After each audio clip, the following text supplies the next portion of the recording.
ഖുർആനിൽ മരുന്നുണ്ട്. അള്ളാഹു നമുക്ക് ഈമാൻ നൽകുമാറാകട്ടെ. അള്ളാഹു നമുക്ക് ഈമാൻ നൽകുമാറാകട്ടെ. എന്റെ പ്രിയപ്പെട്ടവരെ, മരുന്നെന്താ? ഒരിക്കൽ ഹസൻ ബസ്രി തങ്ങള് കുട്ടികൾക്ക് ദറസെടുത്തോണ്ടിരുന്നപ്പോ ഒരാള് വന്നിട്ട് പറഞ്ഞു, തങ്ങളെ മഴയില്ല, വെള്ളമില്ല, വല്ലാത്ത പ്രയാസവാ, ദുആ ചെയ്യണം. ഞങ്ങളിപ്പോ എന്താ ചെയ്യണ്ടേ? വെള്ളം വേണോ? മഴ വേണോ? അസ്തഗ്ഫിറുല്ലാഹൽ അലീം പറഞ്ഞാൽ മതി, വെള്ളം കിട്ടും.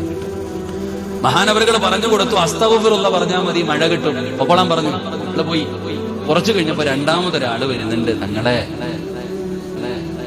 കച്ചവടമൊക്കെ ആകെ നഷ്ടത്തില്ല, കച്ചവടമൊന്നുമില്ല, വലിയ പ്രയാസത്തില്ല, തങ്ങളെ എന്താ ഞങ്ങൾ ചെയ്യാ? കച്ചവടം വേണോ? അസ്തഗ്ഫിറുല്ലാഹൽ അലീം പറഞ്ഞാൽ മതി, കച്ചവടം കിട്ടും. ഓരും പോയി. മൂന്നാമതൊരാള് വന്നു, കല്യാണം കഴിഞ്ഞിട്ട് കൊല്ലങ്ങളായി, തങ്ങളെ മക്കളില്ല, വലിയ പ്രയാസത്തിലാ, മക്കളില്ല. അപ്പോഴും മഹാനവറുകൾ പറഞ്ഞു, മക്കളെ വേണോ? അസ്തഗ്ഫിറുല്ലാഹൽ അലീം ഇത് പറഞ്ഞാൽ മതി. ശിഷ്യന്മാര് കിളി പോയതുപോലെ ഇരിക്കുക ഉസ്താദിന്റെ മുമ്പില്. ഇതെന്തപ്പ എല്ലാത്തിനും ഒരു മരുന്ന് തന്നെ? മഴയില്ല എന്ന് പറഞ്ഞപ്പോഴും പറഞ്ഞു അസ്തഗ്ഫിറുല്ലാഹ്, കച്ചവടമില്ലെന്ന് പറഞ്ഞപ്പോഴും പറഞ്ഞു അസ്തഗ്ഫിറുല്ലാഹ്, മക്കളില്ലെന്ന് പറഞ്ഞപ്പോഴും പറഞ്ഞു അസ്തഗ്ഫിർ. എല്ലാത്തിനും ഒരു മരുന്ന്. കുട്ടികളുടെ ഉസ്താദിനോട് ചോദിച്ചു, അതെന്താ ഉസ്താദ് അങ്ങനെ? അപ്പോഴാണ് മഹാനവറുകൾ പറഞ്ഞു, മോനെ ഞാൻ പറഞ്ഞതല്ലടാ, അല്ല പറഞ്ഞതാ. അല്ല പറഞ്ഞത് അസ്തഗ്ഫിറുല്ലാഹ് പറഞ്ഞാൽ മതി, ഇതെല്ലാം കിട്ടുമെന്ന. അള്ളാഹു നമുക്ക് ഈമാൻ നൽകുമാറാകട്ടെ.